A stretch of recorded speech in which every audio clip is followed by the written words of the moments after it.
Alright guys, welcome back to another Harry Potter book review. So today we're going to be talking about The Goblet of Fire. We finished the book. The last, we ended on chapter 32. Not 32, sorry, 2022 or something. Something like that, yeah. Right, it was right after the Yule Ball. So this is going to be all the way through the end. Obviously, I think we're going to be doing part 1 and part 2 for all of the rest of the books. Maybe a part 3.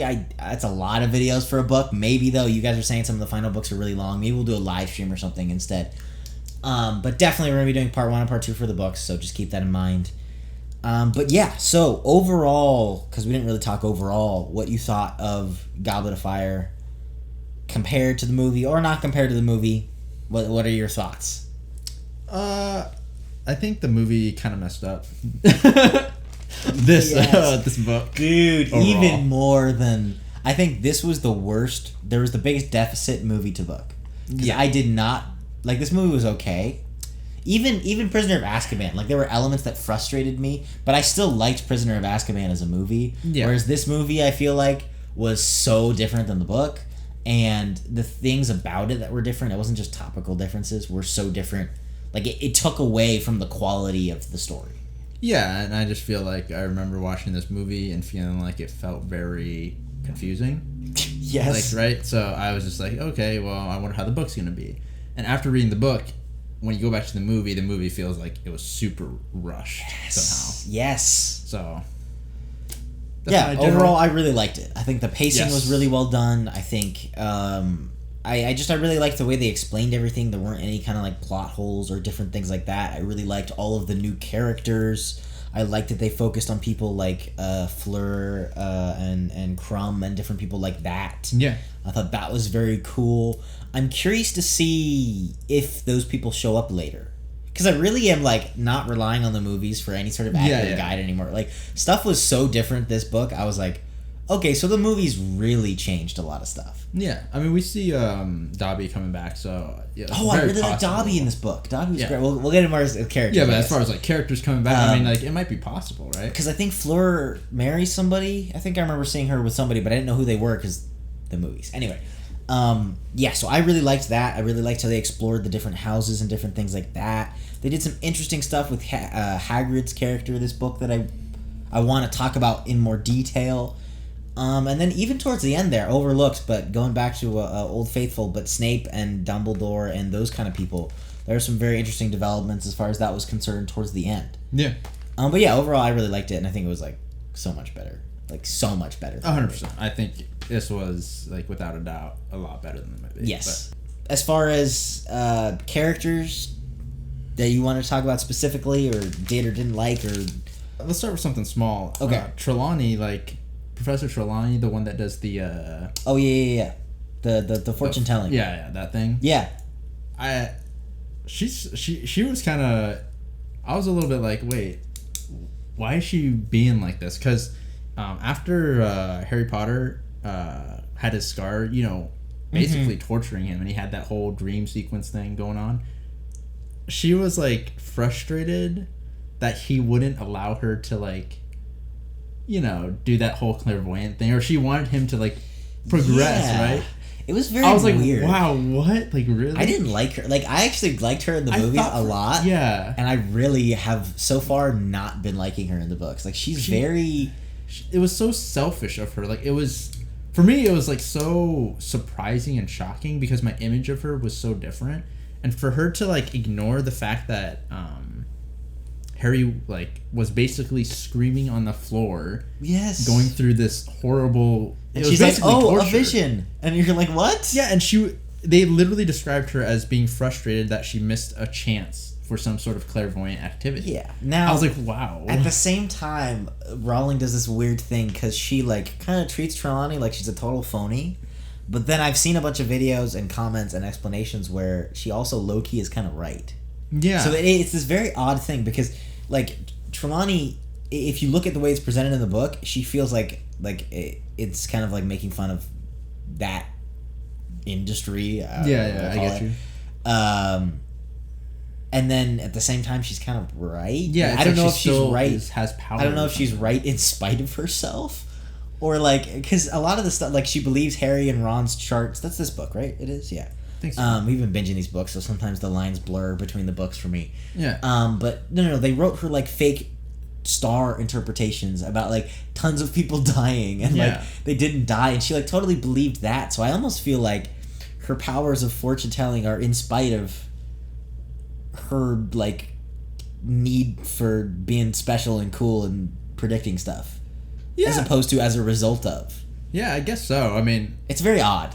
To me, it reinforced that whole like idea of like the characters, are a little bit more exaggerated than what I like can't take them as literally as I could. Either way, I think you were right about her being selfish. Like, I think she's just not as likable of a character, like as a human in the story, I guess. Yeah, I'm just thinking like, if she was really a teacher, like that'd be crazy, Of course. If any of these people were really teachers besides maybe like McGonagall. Yeah. I really like, so I don't know how this is going to go, because I really liked Moody. But it's not Moody, it's Crouch. You mean, Crouch. But I don't know, because they also talked about Crouch, like, studying Moody and his, like, characteristics. So I don't know how much... Now, I know we got a little bit of Moody in one of the movies, so I'm hoping that his role is bigger in the books, because I liked... But then it's weird. I'm in this, like, weird, like, Inception mindset, because, like, the Moody that we were presented in this book, I really, really, really liked. And I think that his character is at least going to be similar to that. I don't know how much of that, like, hardcore was Barty or was Moody. I think it was kind of Moody. That's the impression I'm getting. I 100% think that he is extremely similar to how Crouch was presenting him. Which I kind of like then, because I liked his teaching style, and like he was a little hardcore and he was using like some of the curses, but I think that, look, his training, or I guess Barty's training of Harry resulted in Harry being able to break out of the Crucio curse and stuff like he's very like hands-on. Was it the Crucio curse? Yeah. Oh, was it? Wasn't it? I thought it was the Imperius. The Imperius curse. Sorry, my bad. But like all of that kind of like intense training did like it did help them. Yeah, despite him being Crouch Jr., like I liked the way it felt. He was like more of a, if you want to say like, okay, let's say he was the real Moody. You can feel that sort of like hardcore soldier kind of like hands-on training, right, that he was doing. Yeah. And the thing is, like, I think for sure that he is very similar just because of the few flashbacks we got of, like, the real Moody, right? He was one to be a little more hardcore. He tricked Dumbledore and the whole staff, so he had to be doing a pretty darn good... Like, if they had heard stuff and Moody, like, wasn't that hardcore in class and stuff, they would have been like, hey, what's up here? Well, that was the one thing I remember is, in the movies, that... The what's it called? The Polyjuice didn't change their voices. No, I think the movies, the way they so when you watch the movies and you don't know anything, that's what it seems like. Yeah. I know there are a lot of comments saying that it's not that, they just keep the voices the same so you can tell. Okay.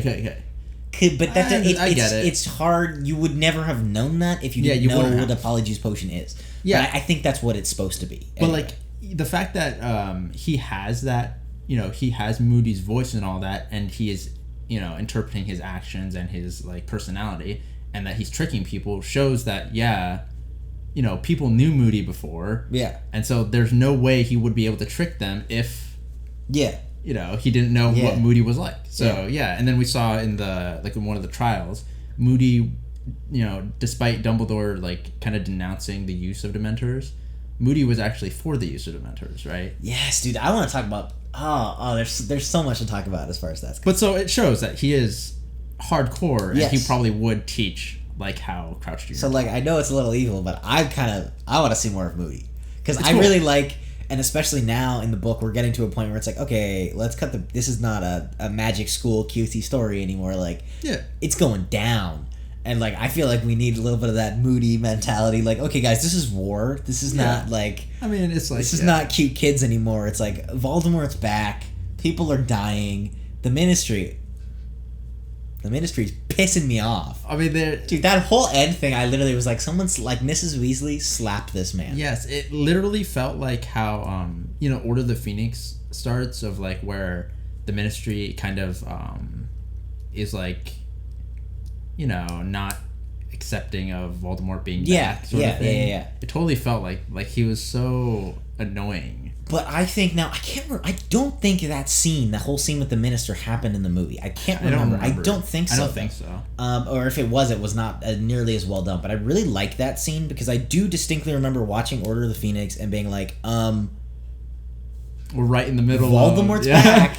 And you guys are just like, ooh, guess what? This thing happened in the news today. And I'm like, Cedric's dead. Yes. And so I liked that. I really feel like, I mean, the movie, it was like the minister is like, yeah, you're probably right, but I'm going to ignore it because I don't want to think about that problem right now, and I'm going to have to do some things that are it immediately jeopardizes my career and my position, even though it's the right thing and it's the thing that you need to do to deal with Voldemort.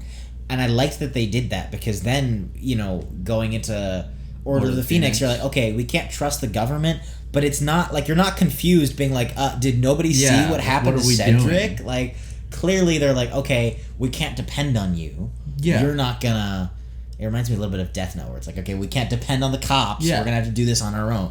That's fine, but I liked that they really set that up. Yeah, it definitely segues well into it. And, yeah, the fact that, like, Snape showed his, thing, and then he was still denying it, it really... At that point, you get this whole feel of like, okay, he is, wasn't it Cornelius Fudge? He's not going to like help us really. Yeah, he's not in it at all. Yeah. So I like that they do that instead of all of a sudden, he's out here saying that other things instead of Voldemort actually being back. Then it's kind of like, okay, well, why? What's going on? Yeah. What are you talking about? Right? Yeah, I liked I liked the whole, even the way they revealed Barty Crouch. I feel like was better, and I really liked how he kind of had this like I feel like he's like one of the worst Death Eaters. Yeah, like he's so extreme. Well, and I really like that. I mean, I feel like you can feel his like loyalty a lot, but more than any of the other Death Eaters. Yeah, I mean. Didn't they say that he was the one who he's the one who sent the death mark or whatever? Yes, he is. Right? Yeah. And so, but that was for the other Death Eaters, so that he could probably like what do you call it? I don't know, scared them. Right? Yeah, kind of. I think it's a little bit of both, like a profession of faith as well as a kind of like fear. Yeah, because I mean, it's like. Yeah. I feel like he knew, right? He knew that there were other Death Eaters that didn't, continue to be loyal to Voldemort because he was gone. Yeah. And so he wanted to kind of, remind people that, hey, he's coming back and you should have been on his side kind of thing. Yeah. Which I think was a really interesting thing that they kind of set up getting into the whole, like, end, right? Yeah. Which I do, to give the movie credit, I think that was well done, and I do remember like straight watching that last like 20 minutes with my jaw completely open, just like that whole part. To give the movie credit, was very well done. That was really cool. Yes. But hearing all of the like the way that Voldemort talked to his followers, and I really, you get this real feeling of like him ruling with fear, and it's like these people are kind of loyal to him, but not really. It's almost they're just more afraid of him. And they're almost like weak, like just no one's willing to stand up to him. It's very odd. It's like they feel a lot less like Barty is like very Barty Jr. obviously is very just like, oh, like we serve the Dark Lord. He's like maniacally laughing, whereas like these people almost kind of just feel like they're just going along with it, and none of them have the spine or the morals or whatever you want to call it to stand up to Voldemort. And then on top of that, they're all kind of like terrified. Like it almost feels like this very odd, like abusive relationship, I guess. Well, yeah, I feel like it could be a mix. Which is very interesting. Some people, believing in the ideals of something, let's say, and so when someone of power has the same ideals, they go along with it, Yeah. But then like they maybe aren't as strong as far as the ideals go, like into the actual, whatever. I don't know, rules and stuff that they have. And so they kind of fear the person who is, like, really into that ideology, I guess. It just feels a lot less, like, black and white than it was presented in the movies, which I really like. Like, it totally makes me understand how somebody like Karkaroff or somebody like Snape was a Death Eater, and how they can totally be on the good side now. Because like in the movies, it's like, okay, all the Death Eaters are like monsters or whatever. Monsters, and they're all racist, and they're all just trying to. Whereas honestly, like I really feel like the way it's presented in the book is that Snape is the driving force, and I mean, obviously you have people like Lucius and stuff like that, but I think there could even be an argument to be made that some of the Death Eaters don't necessarily agree with the like explicitly anti-mudblood Muggle philosophy. It's kind of just like, or not Muggle, but I guess anti-mudblood philosophy. Yeah. And they're kind of just like, okay, they like power and they like this wealth, and they're scared of Voldemort, and none of them have the guts to stand up to him. Yeah. And so I like that because it just feels a lot more human and a lot less like bad shadowy figures. Yeah, it's just like this blanket evil. It's like, okay, these are all individuals within this organization, and so then to me it makes everything like Karkaroff and Snape feel a lot more realistic, and it's a lot more understandable how those people who, you know, could maybe have weaker morals get dragged into something like this. Yes. Because they're looking for power or for different kinds of magic. You know, whereas in the movie you're just like, how you're not the same human. Like, how could you ever be a part of this? Yeah. And I really like that. Same. I think everything's a lot clearer, just logistically. I'm so happy. Like, the way they explain the whole wand thing and Harry's parents appearing, I was like, oh, thank you for telling me what the heck happened there. Because in the movie, you're just like, what? Well, like, you know, I mean, it was cool, but, like, you didn't get, like, what exactly No, I had no happened, idea what was happening. I had no idea what was happening. No, yeah, I definitely listed, like, as one of the topics of, like, clarity. Like, it was way more clear. Like, everything was way more clear. Yes. Like, even in the beginning, like, now, obviously, there are some times where, like, you know, you can't explain things as well on a screen, you know, but like in this case there were a lot of times where I was like, wait, you maybe could have.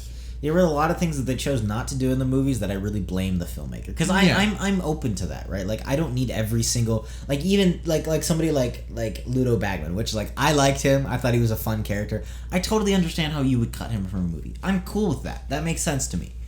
But there were bigger things. Yeah. Even just the way they did the final challenge, like, it was very kind of like, okay, this is a maze, and I was like, whoa, this is completely different in the book, and it was like this total thing, and he's like fighting a spider, like levels, like almost, yeah. Like, it really felt like a challenge, whereas the movie, it was like, okay, challenge 1, challenge 2, a maze, and then you're like, oh, the other 2 challenges felt a lot more like legit, and this kind of just feels like a maze. Challenge 3 was basically just them running around, and then they finally, you know, after the whole Crumb thing, and then they went to the port key, and then they were there. It was kind of like, so it was a little odd.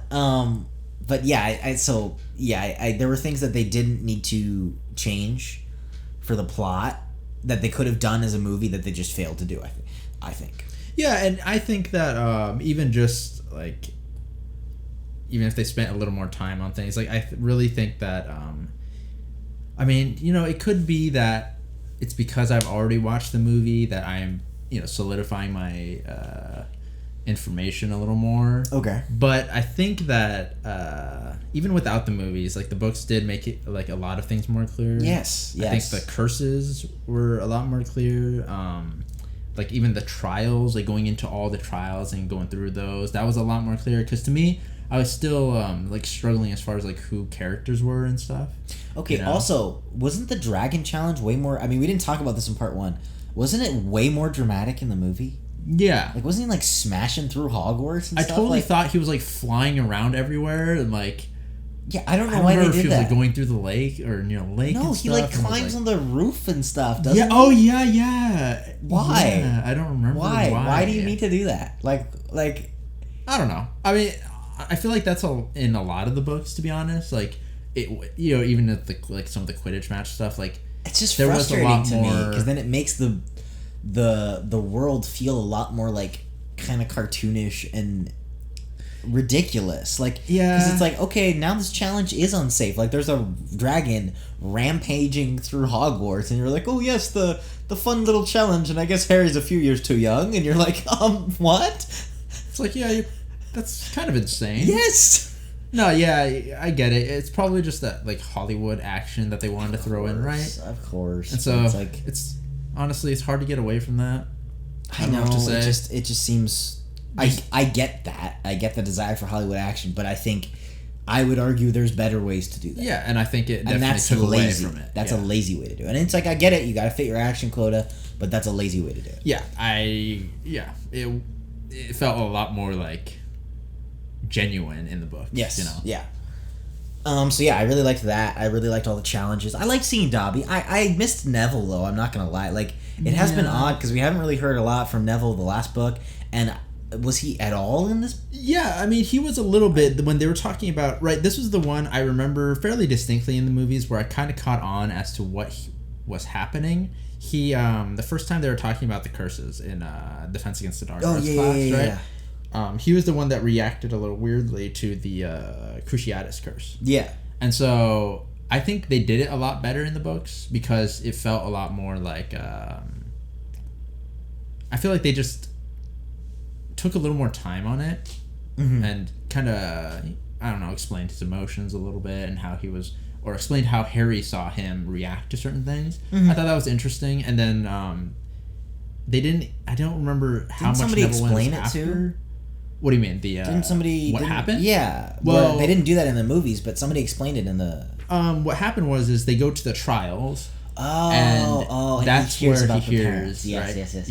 yes. And so that to me was very clear in the books. I do not remember that at all. Even if it was there, I don't remember. It wasn't as clear. Yeah. If it was, yeah.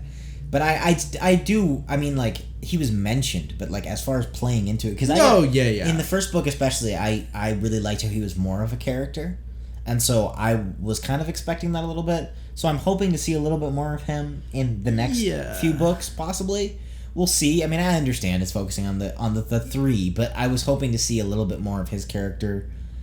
Well, also kind of feels like, they introduced a few more characters and a few more, like, even just the whole, I don't know, Triwizard Tournament thing. Yeah. It kind of, I don't know, how should I say, like, filled up the... Of course, I get schedule a bit. I get it, so. yeah. But I would have been totally fine with some more Neville. long bottom shenanigans. Yeah. Like one of the themes, I guess you could say, that I was seeing. Yeah, let's talk themes. And so this is one of the big ones that I had, and it was kind of like being more self-aware and kind of like fame, or like how others kind of perceive you. Right? Oh, yeah. I mean, there was a lot of that with Rita Skeeter and all of the press media, like, slam pieces. Yeah, I think, like, well, one, like, that's a smaller one is, like, Ron, as he's kind of growing up, he is starting to really notice that his family is poor. You know? And he's starting to kind of, feel negatively about it. Yes. And he's starting to feel ashamed at times that he, doesn't have much money, and that Harry does, kind of, and he has that sort of, ability to kind of not think about any sort of financial issues. Yeah. And so I think that, it's a little thing that kind of, goes along with the whole fame, or the, how other people kind of look at you. Mm-hmm.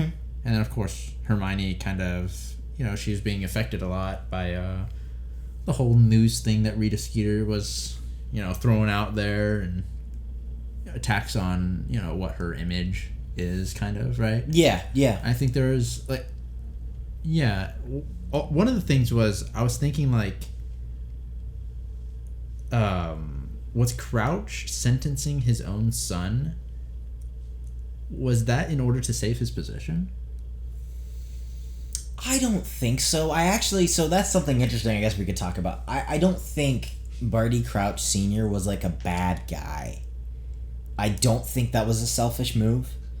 I really do kind of think it was possibly an overzealous sense of justice, possibly a justified sense of justice. But I do think he was trying to do what was right. And maybe in an attempt to not seem biased towards his son, he was a little bit too, like, kind of abrasive and cruel towards him. Yeah. But I think it came from a place of realizing that his son was wrong, And then I think it's because he kind of didn't want to seem biased. You know, he didn't want people to think that he was going easy on him. That's a legitimate concern, right? Honestly, if it was in the like modern legal system, that he wouldn't be allowed to try him. Yeah. Because it's just a conflict of interest. But to avoid that, I think he kind of like might have overcompensated a little bit, and was like personally kind of cruel to Barty. And I think that was kind of like a finishing touch on their already kind of distant relationship, and that really made Barty Jr. feel like very betrayed. Yeah. I mean, yeah, because I was thinking that too. The way that they were kind of portraying it, it felt a little like, you know, that Barty Crouch Sr. was doing something bad or something. It kind of felt that way, that they were playing it into that. But from what the information that was given to us, it didn't seem like he was doing it in order to, like, you know, preserve face or anything like that. I really don't think he was. Well, because let's say even if his son's, you know, pleads were true that he didn't do anything, it's like, how did he get there in the first place? There must have been some sort of evidence that wasn't placed he him the there. people? He was the people who tortured Neville's parents. Yeah, but he was saying that he didn't do it, right? Yeah, but you know, we don't know what kind of evidence That's what they I'm saying. had. And like if he had the gun in his hand and he's like, I didn't do it, it's like you could say that all the live long day. We have the evidence that you did. Yeah, and so you know, of course, with the evidence that, you know, they kind of had, he must have had some sort of evidence, otherwise he wouldn't have been there. Yeah. And so, you know, I feel like what Barty Crouch Sr. did, you know, it might have been a little harsh, right? Because, you know, I mean, I definitely think it was, yeah. You know, he is younger and stuff like that. And it might have been because it's his son, and so he wanted to make sure that people knew that he was doing things for justice's sake and not, you know, out of any sort of bias or anything like that, right? And he did probably go a little too far, possibly. And, you know, I don't think that he did it for any sort of, like, you know, I don't know, evil motives. Look, you know, like, or saving his position. No, I don't think so at all. Like that. I don't think so at all. I feel like they're like the way that they're showing the trial and how the other people reacted kind of savagely toward it, felt like what they were doing was completely wrong, and I don't think so, because what their crime was terrible. Yeah. Right. Yeah. And if you were Longbottom, you would be, you know, fine with them kind of, you know, suffering for that crime. Now that goes to kind of, you know, this other topic is like, now is it because that the punishment is so bad that it was kind of cruel?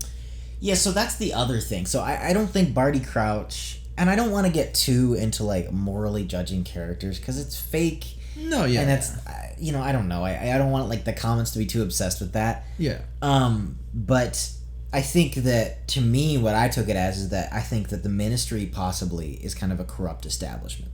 I don't think Barty is bad. I think Barty's fine, just like Arthur Weasley's fine. Yeah. And I think, obviously, Voldemort and the Death Eaters are wrong, but I think that towards the end you get a little bit of this. The Dementors and possibly, you know, like the government, that ruling body, and some of those people in power are doing fairly questionable things. Yeah. Or they're responding too harshly, or I didn't realize that the Dementors were like homies with Voldemort. Apparently they are. And so yeah, it's like I didn't know that they're too. dipping into weird. this kind of like dark side to do what's right, maybe, but maybe a little bit too far, right? It's like, I don't know. So that's where I kind of get it. That was kind of more of like there are good people within this government, and they may be acting towards the general good, but in immediate circumstances, because of corruption and mob mentality, or whatever you want to call it, there's definitely some abuses occurring, I think. Yeah. So I just think that, you know. But I liked that. That was really well done. The ability to show nuance like that in like a little vision of a trial and something that you could pick up on like that, I think is testament to how well the story's written. Yeah, that was just one of the questions that I was wondering or pondering. I was like, you know, was Crouch, you know, doing something that, you know, in order to save face or something like that? I don't know, because I was going along the lines of, okay, what kind of characters were involved in this whole theme of being more self-aware, or yeah, being all like, I don't know, in the fame kind of thing, because we had the whole Victor Crumb and Harry and Ron kind of looking at him and all his fame and glory and all that. Yeah, there were definitely a lot of themes Right. about fame and the way that people look at fame. Even more, I think, the way that people look at famous people, and then the fact that they're just people. Yeah. Because, like, Ron and Harry were like, oh, Victor Crumb, and then you see him, and it's just like, yeah, he's just a high schooler. He's just one of you. And Ron is kind of like, oh, Harry, the big famous person. Harry's like, I'm just you. Yeah. And so I think that is kind of interesting. And then to show the flip side, too, where it's like, okay, but then there are the Rita Skeeters of the world where everybody's like, oh, Rita Skeeter and her lovely column. And it's like you see her in person. And even Rowling kept using this language, which I thought was so funny, of, like, her, like, eyebrows would, like, twitch. But, like, she would never stop smiling. And I was like, oh. So I did like... type of, yeah. Yes, but I liked how they showed the flip side. Because it's like, yes, and there are some people who are just in it for fame and money and are totally fake. And it's the total opposite. Yeah, and I kind of think that at the end, like, having Harry and Cedric come to a sort of, conclusive, like, hey, we're both going to grab the Yeah, that was so cool. Because it's like he had that moment of, like, imagining himself on that throne and being like, oh, I have all the fame and glory. Mm-hmm. And he was kind of like, nah, we're both grabbing this thing together. You know? Yeah. It's kind of cool. It's kind of like, they kind of overcame that, I don't know, greed for that sort of... Well, and they overcame the like, Cedric saw him for who he was, whereas, in the beginning, he's like, oh, I didn't put my name in the Goblet of Fire, and they're like, yeah, but okay. did you? Okay. and so I like that a lot. That? Yeah. No, I like that, they were able to move on from that. Yeah, I really liked the whole ending of this book. It was the first time, it reminds me of the end of the Fellowship of the Ring, where it's the first time that in the series so far that everything didn't wrap up. Like, it really felt like, my immediate reaction was like, okay, let me start listening to the next book. Yeah, start something. It wasn't wrapped up. It's like, okay, the tournament's over, but there are bigger things, and I really liked, even more than in the movie, and I really liked, and even with it felt like, people talk about this book being, I remember we were going to the movie, they're like, oh, don't worry, it gets more adult, but it wasn't. It did, obviously, but I also feel like in the actual world, it was like, okay, we've been dealing with little challenges and little things. We got a little taste for Voldemort, and now it is a matter of it's mortal. And the way that affected all of the characters, including Malfoy, which is something they never did in the movies, I thought was so cool. Like, yes. That little conflict at the end where you were like, okay, this is serious now. Yeah. Where you felt even Snape and McGonagall and all those kind of people putting aside all the BS, all the like, you gave us homework, even Snape being a bully, like, all that got put aside, and it was like, here's what we need to do. We need to do this now. We need to act on this now. Even Mrs. Weasley, a little bit like questionable about Hermione, all of that, it was like, we're not dealing with everyday issues anymore. This is a matter of life and death, and this is the world, and we need to act. And I liked that feeling really came through all of it. And then you saw it with Malfoy, who was like saying some really horrible stuff, and you're like, oh, okay, now you're not just a bully, now you're actually evil. Yeah. And I like seeing that side of it as well. Well, it's like, you're now, the playing field has changed. But it also just establishes, like, okay, here are the sides. And this is clearly, nobody's hiding anything now. It's not like, oh, you're a mean person, you're not so likable. It's like, okay, here are the sides, and people are going to choose whose sides they're on. Which is also why, this... I don't want to talk too much about the Snape thing, because this argument's going to go on forever, and you guys are going to believe what you believe, and I'm going to believe what I believe. But I really think that's what I like about the book, too, is that it was like, okay, here are the sides. And Snape chose his side, and he's on the right side. And it's like, now is the time to put aside personal issues, you not being the greatest human being on the planet, bullying people, being mean, or whatever. It's like, doesn't matter. When it comes down to it, and we're choosing sides for good versus evil, this is who's where we are, and here's what we're gonna do about it. And I liked that, and I, Snape was on the good side. Leave it at that. Yeah. So I thought that was cool. Yeah, I mean, I had some more stuff on Snape, but I think I'm gonna hold my. I wrote a decent amount on Snape, but I mean, dude, I'm sure it's gonna be more of a thing in Half-Blood Prince and whatnot. Yeah. So I'm sure the debate will continue as time goes on. But yeah, I don't know. Do you have any other kind of broader thoughts or ideas about the book? I mean, like little things here and there, but I mean, I think we've covered most of it. I really liked. Oh, really quick. I really liked the Ron Harry thing where he wouldn't take money from Harry, and then how Harry gave him the leprechaun gold. Yeah. Super subtle little details. I think that developed their relationship super well, and I liked the closure he gave to that by giving Fred and George the money at the end.